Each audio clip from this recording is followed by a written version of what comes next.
আগামীকালের রাশিফল চন্দ্র রাশির ওপর কন্যা রাশি 7ই আগস্ট 2025। আজ আপনি আপনার সাজসজ্জ এবং চেহারা উন্নত করার যথেষ্ট সময় পাবেন। যারা বিবাহিত তাদের আজকের বাচ্চাদের লেখাপড়ার জন্য প্রচুর অর্থ ব্যয় করতে হতে পারে।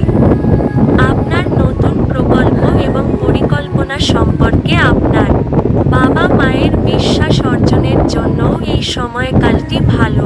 প্রচুর দ্বন্দ্ব সত্ত্বেও আজ আপনার প্রেমের জীবনটি ভালো থাকবে এবং আপনি আপনার সঙ্গীকে সুখী রাখতে সক্ষম হবেন। আজ আপনার উপার্জন ক্ষমতা বাড়ানোর জন্য আপনার সেই মনোবল এবং ব্যবহারিক জ্ঞান থাকবে। চন্দ্রমার পরিস্থিতি দেখে বলা যেতে পারে যে আজ আপনার অনেক ফাঁকা সময় থাকবে, তবে তারপরেও আপনি যে কাজটি করতে হয়েছিল তা করতে পারবেন না। আপনার স্ত্রী আপনার হৃদয়ের কথা শোনার জন্য আপনাকে প্রচুর সময় দেবেন। আপনার ভাগ্যবান সংখ্যা 2।